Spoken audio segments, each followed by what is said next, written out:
Hey everybody, it's Ryugo and it's been a while, but I thought I'd get back into making videos, and today I'll be showing a new TvP build for the new patch. I know a lot of people have been struggling with TvP and have been wondering where to go in the matchup, so I figured I would do a video on it. I'll be doing 2 videos for TvP, 2 for TvT, and 2 for TvZ. For the first video for TvP, this will be a beginner level video, and this will be a 3cc build. This is, from what I know, a special build order, as in it was made by the player special, and it gets a pretty quick 3rd CC with 2 Reapers. Now, this build can be a little bit micro-intensive if you'd like to fully utilize it. However, you don't need to be as active with it, as long as you know how to kite with Reapers, which I'll be going into soon. Now, this build opens up with a 16 racks and a 16 gas, otherwise known as racks first. Make sure you hotkey your bases. I like to go in this order, with this being the main, this being the natural, third, and fourth.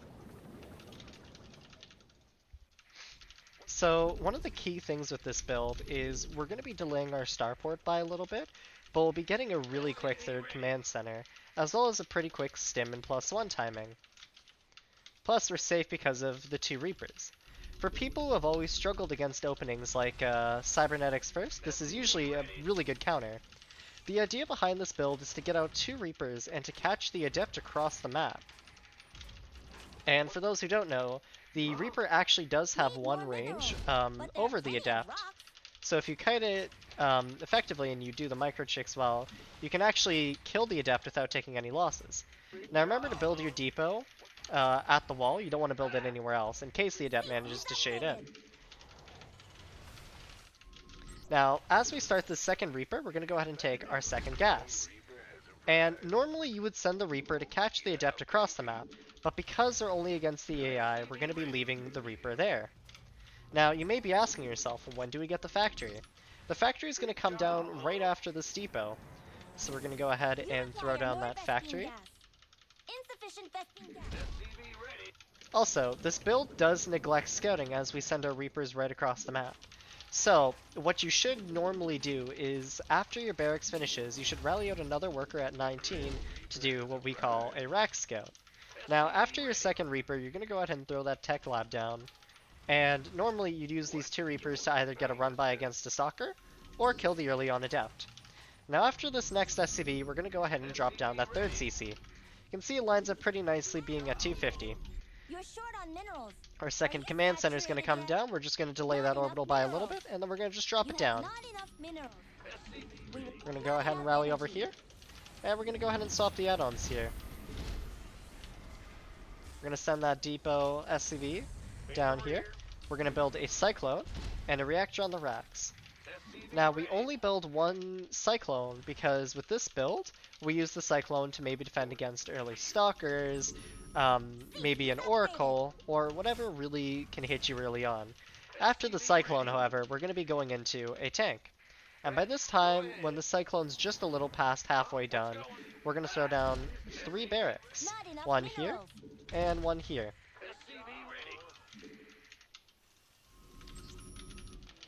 And we're going to go ahead and make that siege tank. Now this Cyclone, try not to lose it as it's going to be your main line of defense. We're going to go ahead and make those Marine boys now. A small little important trick to know is, with the new Cyclone, it's a lot more fragile. So if you ever see 2 Oracles coming in, make sure you kite in micro. If you have to, pull SCVs to repair, or your Cyclone could die really early on. Now we're going to throw down that eBay at about 415. And you're going to see, as the siege tank finishes, we're able to swap it off, and these racks finish just about now.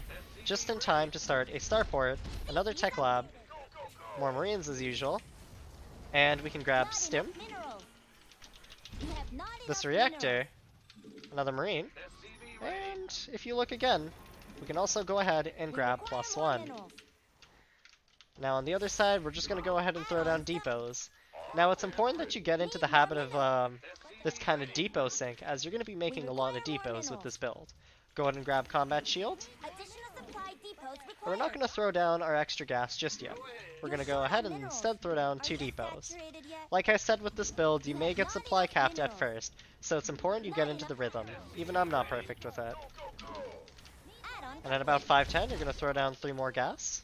Your 3rd and 4th gas, so 4 gas overall. We're going to make those Marauders, some more Marines, and we're just going to make 2 depots at a time. We're going to go ahead and land that 3rd as well. We're going to send these bad boys down here, and this guy's going to go here, and same with these guys. We're going to go ahead and start those medevacs. Well, 1 medevac for now. You have not enough minerals. And we're just going to begin rallying our units down to the 3rd CC.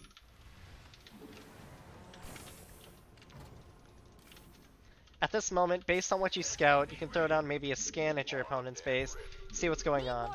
But outside of that, we're just going to be focusing on muling our base and keeping our macro steady and strong. Remember to keep on building those 2 depots at a time. We can go ahead and bring our units down here. Now, the timing we're trying to hit ideally with this build is that we want to have stim and +1 finishing as we push out. Let's go ahead and make some more mines. +1 attack's almost done, so we can go ahead and throw down like maybe a missile turret in the main base. Let's add some more of those depots. As you can see, we fill up the supply really quickly with this build. And our stim pack's about to finish. So we're going to go ahead and finish, and we're going to grab these 2 medevacs, boost them over. We're going to go back to base. We're going to throw down 2 barracks. We're going to grab our +1 shields upgrade, and we're just going to aim to hit the 3rd. Now, another thing that you should be doing is you should make sure that your opponent is not going for, like, Mass Zealot.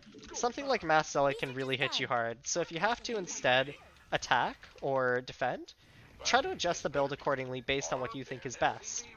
So because we're against the AI, we're not really going to push. We're instead going to go back to the follow-up macro.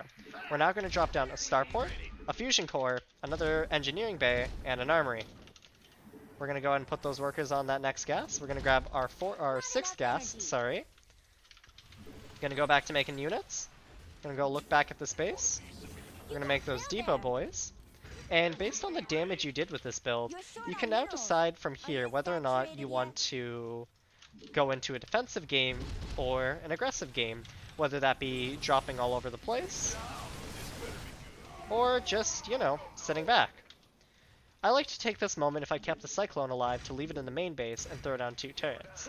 The reason we do this is because in case of a Warp Prism attack, we want to have at least 1 unit to shoot it down.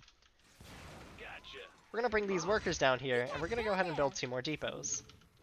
And by now, we're going to be starting our Liberator production. So we're going to make 1 more Liberator, and then we're going to save for our Lib range, +2 attack, and our next 100 gas will hopefully be +1 shields. So we're also going to go ahead and early on take those extra gases over there. Let's go back to our base, and let's keep those depot production strong. Remember to keep muling your base.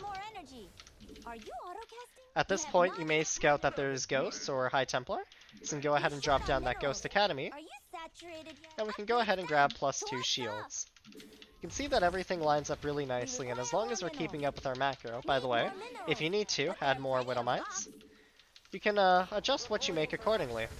Let's go ahead and make those final 2 depots. Oh, we're actually maxed already. So let's instead recall them.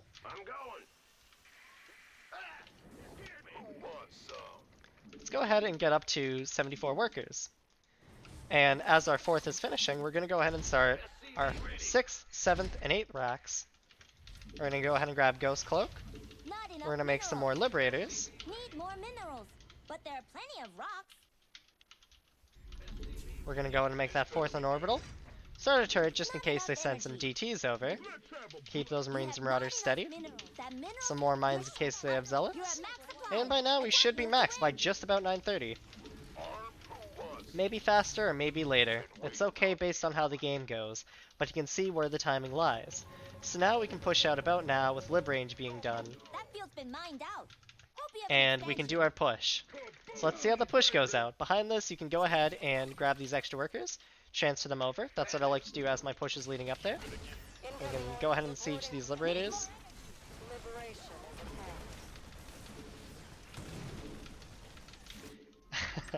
And without a doubt, the AI will not be able to hold this attack. Not enough We can heavy go ahead and you start can't that build 5th there. base up, and we can just hope our army is able to roll the opponent. 2 more tech labs and a reactor. This upgrade makes your unit stronger. We can go ahead and make sure all of our stuff's going looking good. We can make that 5th star for it. And it's important that you make sure you grab this +2 ship weapons attack. I'm sure I went over it a lot of times in my other videos, but if you don't know, with +2 ship weapons, your Liberators are, instead of being able to 3-shot Stalkers, they are able to 2-shot. And that'll conclude this video. Thank you for watching. I hope you learned.